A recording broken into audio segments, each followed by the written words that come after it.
What's up, guys? Welcome back to the G-Man on the Switch YouTube channel. Right now we're talking about we're doing another ranking video. This time we're doing F-Zero 99. It's pretty fun, but yeah, make sure to like, comment, and subscribe because I'm trying to get to 20 subscribers by the end of 2025, and also I'm trying to think of something. Oh yeah, make sure like and comment because my last two videos underperformed pretty drastically compared to my other videos. So make sure to share this with all your friends and like and comment and watch all the way through. Alright, anyways, let's go. F-Zero is a futuristic kind of like racing game series that was made by Nintendo in 1991 to show off the power of the Super Nintendo. It is the predecessor to Super Mario Kart, and that's why I did Super Mario Kart first, and then I'm gonna do this next because I felt like they just kind of went hand in hand. This game, the original only had 15 tracks, but 99 has 20, and the 15 original track, the 15 original track, the 15 original tracks from the first one and 5 original tracks. So I'm going to be ranking 99. Also because the original F-Zero has you magnetized to other cars. I just finished it. It is a pain in the ass. Trust me. So I'm going to be covering 99. Because it has a couple of more interesting mechanics and it feels a little bit better to play. Not that many differences, but still. In case you really do not like deserts, the bottom 7 tracks are all deserts because, yeah, F-Zero executes them horribly. Like, horribly. Like, piss bad. It is executed to the worst degree. And if you want an example of this, probably the worst one is Deathwind. The Deathwinds, one of the many desert themes. This is the starting section because you have to hop onto the track. But in case you can't notice, there's wind. Wind is a very rare. Wind is not something that you should be using in a racing game, especially with how heavy these cars probably are. Wind should not be pushing them that much. Like, where are they? Like Jupiter? Like, I don't know. And it's made, okay, so now that he's on the track, it's made even worse by fact. You know why I said enough of this chicanery on the cover? Look at this. Now, a lot of the tracks in this game, unlike other sequels, like in Super Mario Kart, most of them are just the track, except for they added a couple of turns on the sequel. Like, for example, on the original Deathwind, there would be a straight, but now they add chicanes. Now, you can use these speed panels to negate the wind a little bit, but you're going to ram into the walls if you're going to do that, and that's going to kill you, so. And these chicanes do not work well with the wind, and they do not work well with the controls of this game. Maybe if it was like Mario Kart Wii, it can maybe work. I never played Mario Kart Wii, but they have really sharp drifting bikes, so maybe? But not F-Zero, of all things. F-Zero 99 does not deserve this. And then the other part is just a boring straightaway.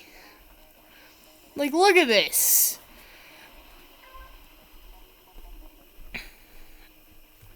Like, look at that. And then there's a little off-road patch right there, but it's just a horrible track. Horrible. I dread it every time I see it. Next up, the other Deathwind. This one kind of serves as an introduction of how to slide, if you know what I mean. Slide to the left.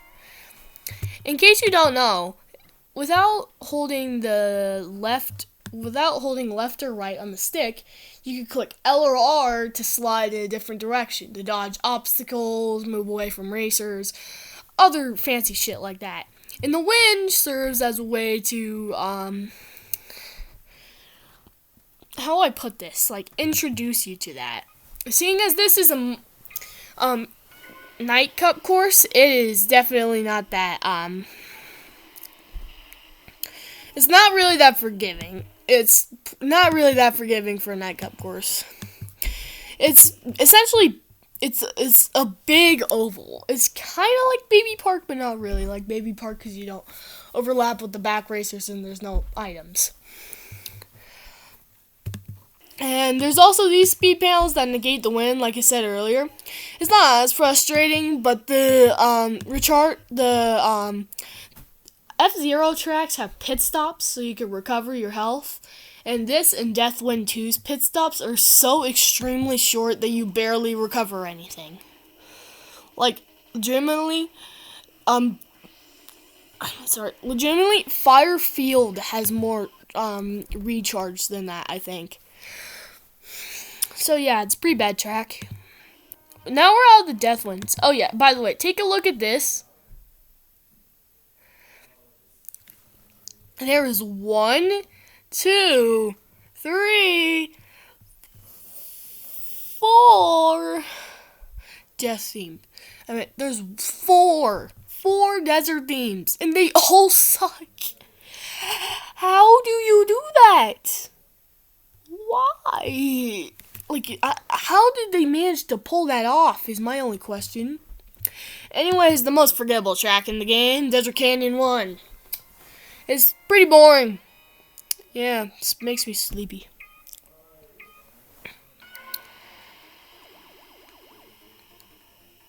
Music's kind of cool, but there is like a jump panel right there that you could use to skip.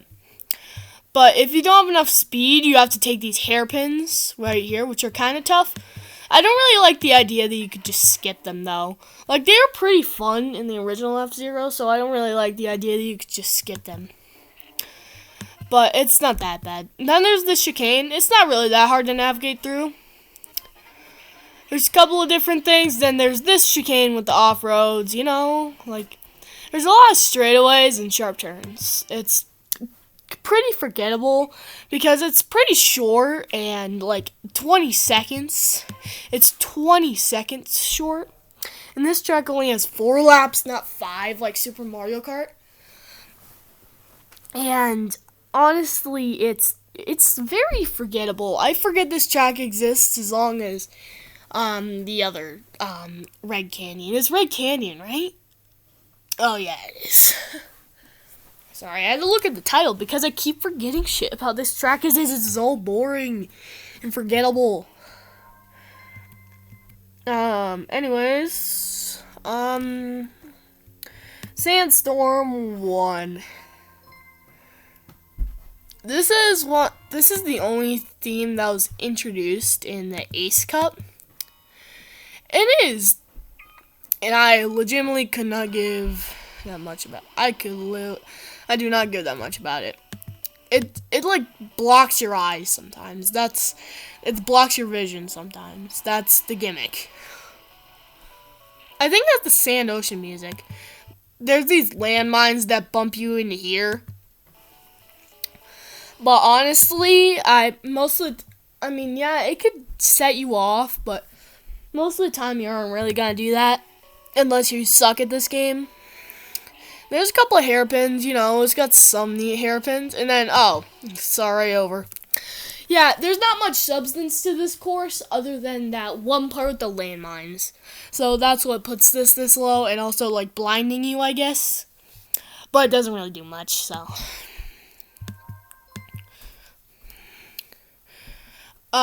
Sandstorm 2, the other track. The other Sandstorm track. I think they just added something like, I think they had just like a little more to this. Wait a second. Wait, what they even add? I need to take a look because, okay. So they just made this section wider here, and then they add like it goes a little sharper. It's the same. It's like almost identical layout, which is really bizarre to me. So, yet another. A lot of these tracks do not do much to distinguish themselves from their sequels or their other counterparts, which at least Super Mario Kart tried to do. Like Mario Circuit 4 is a clear plagiarism of 3, but at least it tries to slim it down, and it flips it. At least it has the balls to flip it. And Mario Circuit 2 and 1 are completely different from those two. The Ghost Valleys look somewhat different. Same thing as the Bowser's Castles. And the Donut Plains do have like a little bit of overlap, but not that much. Now the Vanilla Lakes. Vanilla Lake 2 is just Vanilla Lake 1 with a hole in the middle. But I mean, we're not here to talk about Super Mario Kart, so. Now this has the same gimmick as the other one, where like it gets hard to see. There's a couple of hairpins like this. The 90 degrees are pretty nice. Then there's this section with the magnets that try to pull you in. I think this is the first track with magnets. They kind of act as like wind that pushes you into that direction. I'm not really the biggest fan of magnets, but they work, they function, they do what they were intended to do. And there's a couple of these hairpins at the end with a speed panel. It's very forgettable. I'm gonna be using forgettable to describe a lot of these desert tracks are either forgettable or absolute shit. And this is just forgettable. I'm sorry, but if the only thing you have is one section with magnets and you barely do anything else to distinguish yourself from your other track track, then you aren't gonna be ranking that higher. This is Sand Ocean, sorry. Now you can't see it, as I think he's playing on an earlier version, because they're, to my knowledge, or he may be just using something else. Let's just skip to the start. Yeah, he just has a bar right here with all the players on it. For some reason, I don't know if it's an option or it's something on the earlier versions. But it doesn't really show off why I wanted to talk about this course. Because the layout of this does not really look like, if you're looking at the minimap by itself, it doesn't look like F-Zero track. It doesn't have like lots of 90 degrees and sharp turns, and it has a couple of them, but not a lot. A lot of them are wide, medium speeds. It reminds me a lot of Desert Hills, because it's a desert and it has the wide turns, There's one especially wide turn that reminds me of the lake turn. But like Desert Hills, it's very forgettable and boring. It doesn't do anything to stand itself out, as is the third track of the game, and there isn't much it really can do here. I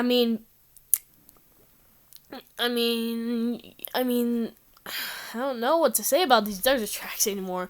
These desert tracks are really dry.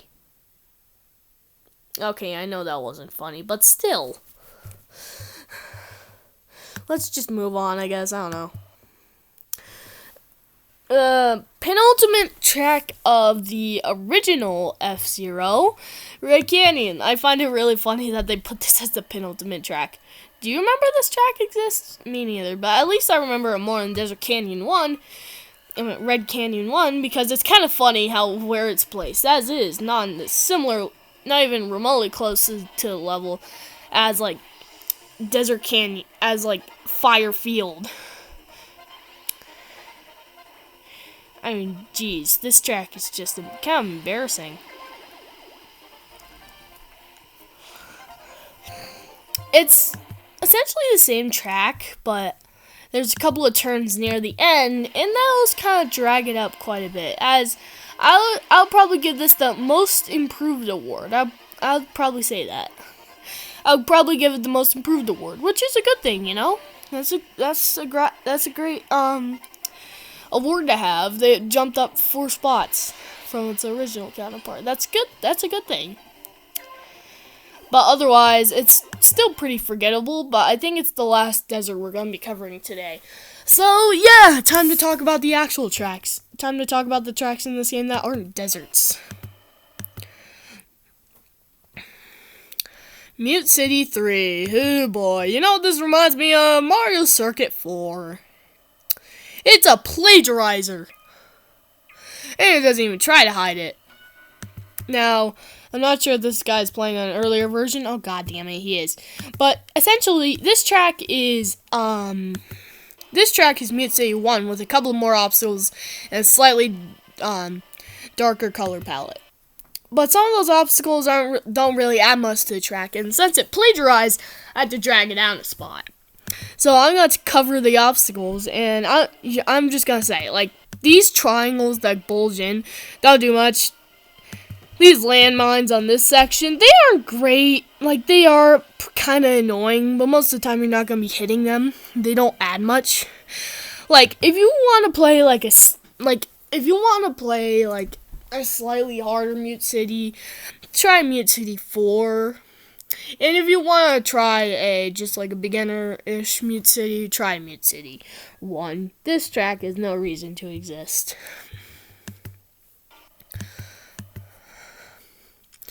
Anyways, speaking of Mute City 1, Mute City 1. The first track of the game, it is I think this guy speaks another language, but we're not going to talk about that. So, this track is supposed to introduce you to the game of F-Zero in general. It's not a bad way of introducing you to it, you know. It introduces you how to slide to the left and slide to the right. If you click the L and R buttons while you hold the left or if you hold L or R when you're holding left or right on the left stick, then you can do kind of like a drifting motion, but not really, but it helps you corner. There's a big ramp, which is cool, and then you go through these sections of off-road. You can cut through these sections of off-road, but you can also just cut around them. It kind of introduces you to, like, there's alternate routes you maybe can't notice at first try. And there's this one sharp hairpin that is kind of like, There's this one sharp hairpin that is a neat little challenge before you get to the end, but it's very beginner-friendly and kind of boring.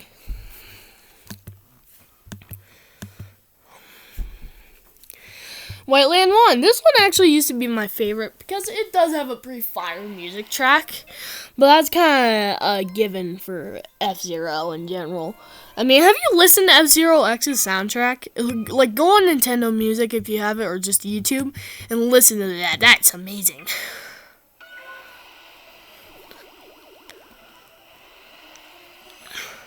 But anyways, yeah, there's this one hairpin where you either go in the snow or the ice, and then you have to jump over the snow with these things. It doesn't do much, but it's cool. You can also take a shortcut over there, cut this part. I guess that's cool, but I'm pretty sure it's not intentional. A lot of these sharp hairpins have ice on them, which I guess encourages you to slow down a bit.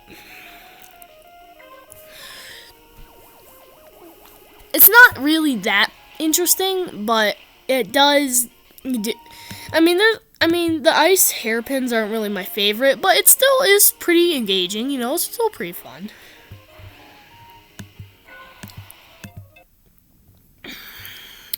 Also, the other White Land. In fact, this is the only sequel to a track that has a different soundtrack. Listen. If you listen to it, it's in like a slightly different key or tone. I don't know, but it's slightly different. And it starts at a different point. Yeah. Yeah, see? If you listen to it, you'll notice the difference, but if you're listening to this with, like, if you aren't listening that well, then I can't blame you. But there's still a couple of ice hairpins as a given. White Land is an ice course, so it makes sense. You could take the turns sharp and cut through these parts that damage you, or you could just take the hairpin. But to be honest, yeah, like it's probably gonna damage you less if you just cut the corner. That section's really hard, but if you master it, it's not that difficult. There's another ice section right here. And there's this one section where you have to hold up on your controller. Up on your controller, otherwise you're gonna fall into the pit and die. So, that's something, I guess. It's not really that well introduced to you, but there is a smart steering option here, which does help you with that. So, I mean, it's not that toxic to beginners, but... And then you go back to the start. It's an average. It's a pretty above average snow track. You know, it's only slightly better than Whiteland 1, but still pretty good, you know.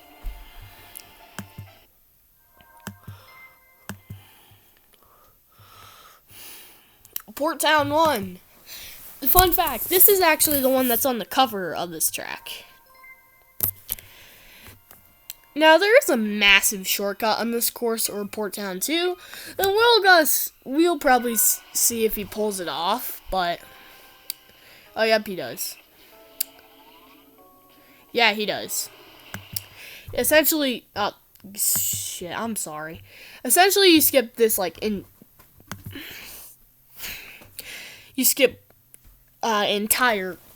a massive hairpin of the track. Like, you skip this entire part. Like, look at that. That's a pretty big skip.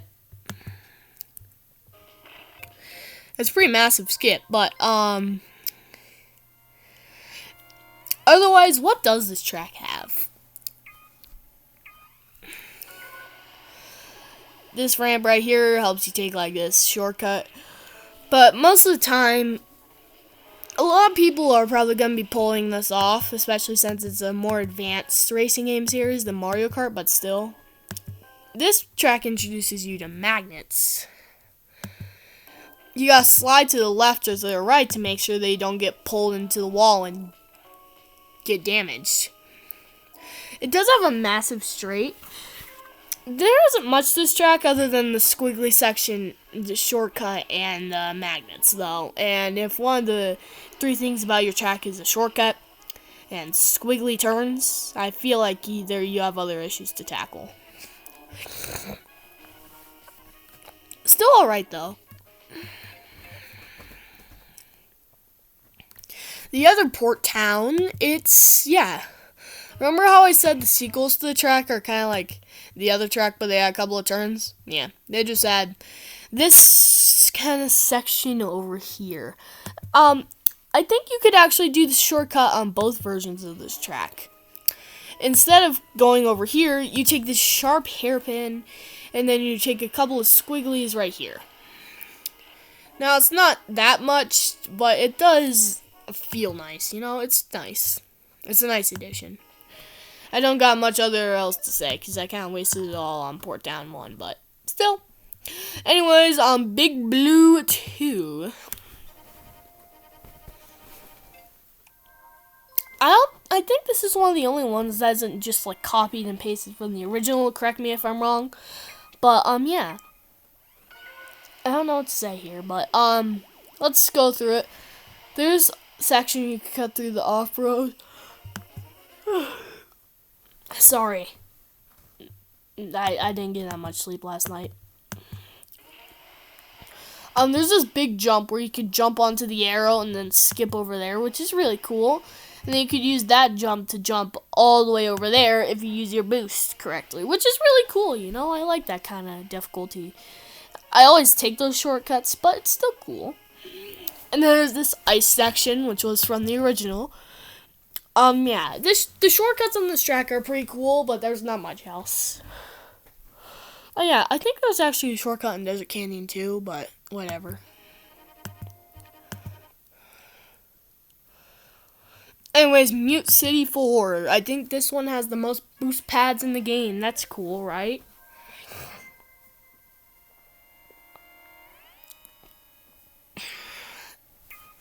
Now, immediately upon first glance, it does look pretty similar to F-Zero. I meant not F-Zero, Mute City 1 and 3. But it does do a couple of things to make itself stand out, using split paths to its advantage.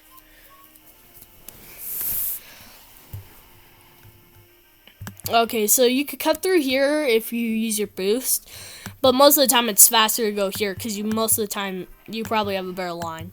And there's these 5 boost panels, I think. No, it's actually 6. There's these 6 boost panels, which are cool. And there's a shortcut you could take by boosting up onto those ramps and then jumping over there. I don't know why this guy didn't pull it off, but it's still cool. There's a shorter route right there. And there's a hairpin, and then you're back to the start. It's not that different from the other Mute Cities, but it does the most to stand out, in my opinion. And finally, the last Mute City we'll be covering. Why did they make 4 of these? No idea. But the best one is 2. This is essentially the Mario Circuit by the Mario's Place, being in the second cup of the game instead of the first. Mute City 1 will probably be the Luigi Circuit, and then and then 4 and 3, I don't know what they would be. Okay, but what does this track do right? Honestly, it doesn't do that much to distinguish itself from the first one, other than, yeah, I think if you're using the Goose, you could just jump over here. Like, I guess there's jumps exclusive to certain cars, and you could just jump over here. And the split path is pretty nice otherwise, but yeah, that's cool, right? I guess, yeah, that's pretty cool. I got confused because the Fire Stingray is kind of better than it is in this one, in the original. But apparently, yeah, that shortcut is exclusive to the Goose. I don't think it's called the Golden Goose, but whatever. I think it's the Goose, right? I don't know. But whatever, that split path elevates it above the other Mute Cities.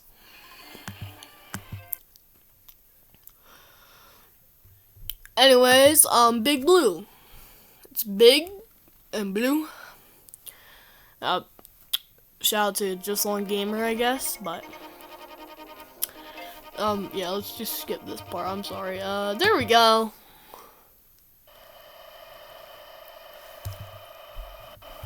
I'm not really gonna include the starting sections because they are pretty similar to each other. They're kind of like the intermissions in Mario Kart World. It's very it's kind of like the intermission tracks in Mario Kart World. They're most of the time straight lines where you're stuck in the pack a lot of the time.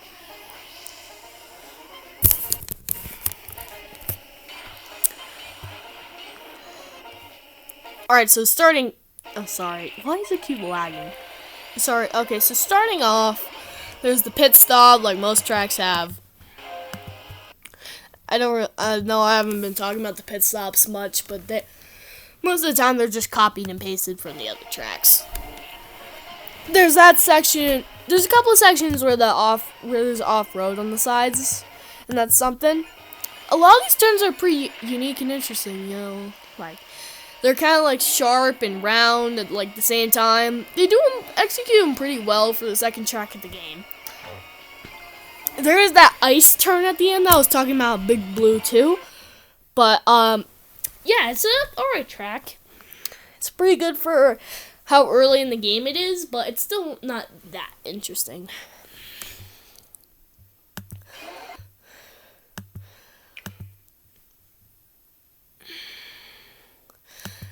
Firefield, the final track of the original. If you take one look at that mini-map, you're going to, welcome to Los Angeles. Welcome to Los Angeles. That's how I'll describe this.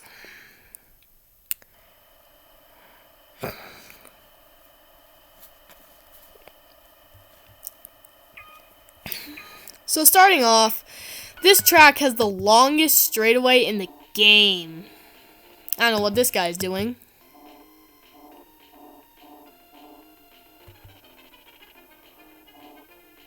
Oh, he's 10-second delaying. He's do that thing that cocky people do. No offense to this guy, but still. It has the biggest straightaway in the game. And for starting off, there's these landmines that push you into the other. This has the most sharp and challenging turns in the game, with the most obstacles too. There's a sharp hairpin right there, which is really nice. There's a lot of sharp hairpins here. Smart steering will be your savior on this track most of the time. Yeah, there's another section with a lot of these hairpins.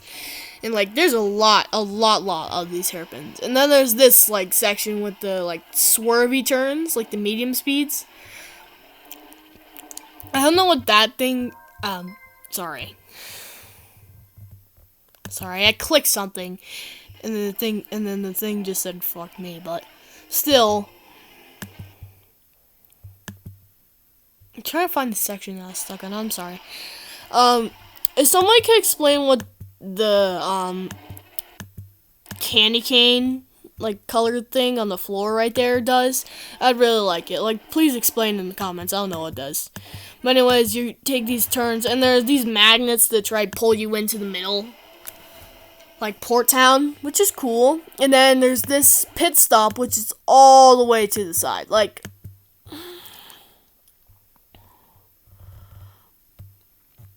this pit stop is really far to the side. Like, look at that.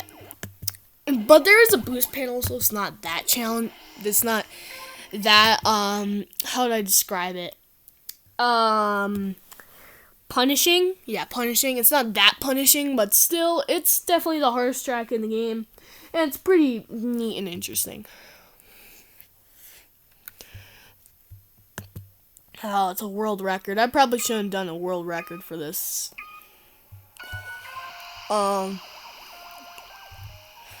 This, Silence 1 and 2 are the best tracks in the game. Now, we're going to talk about them one at a time. First, we're going with Silence 2 because it's the slightly worse one, but still pretty amazing. They use 90-degree turns to their advantage. They have so many of them, and they also have a lot of landmines that push you into the walls. This is the final track in F-Zero 99, and I feel like it is pretty fitting. Having a lot of these jumps where you could skip this section, which is really cool, you know? Skipping that section is really cool, you know? And there's a lot of 90 degrees, like that. That middle section with all the airtime is so fun and interesting that it elevates it pretty high, along with the 90-degree turns that help it a lot. It's pretty good. Anyways, finally, the original Silence 1. The track that people have unanimously agreed that is probably one of the best tracks. It is pretty good.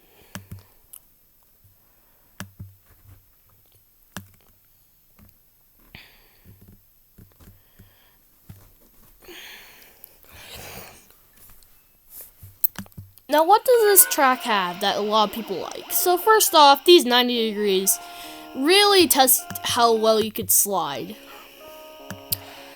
And then there's a split section. You could go inside and risk hitting a landmine, or go outside and don't, but go slower. And then you have to take this turn sharp to jump over this off-road. You know, that's cool.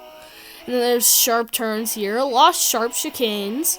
There's this section where you have to, like, full-on let go of the A button. I don't necessarily like how you have to let go of the A button, but it's a neat challenge.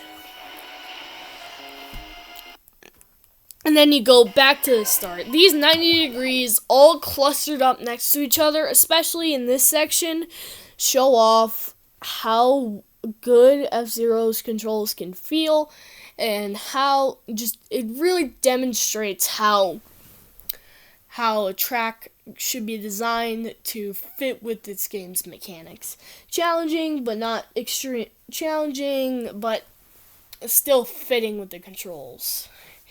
And anyways, yeah, that was my F-Zero ranking. Like, comment, and subscribe. And if you guys have any opinions, please leave them in the comments. And yeah, we're trying to get to 20 subscribers by the end of 2025. So make sure to hit that, just hit that subscribe button. I know a lot of you guys aren't subscribed, so you better hit it. Anyways, yeah.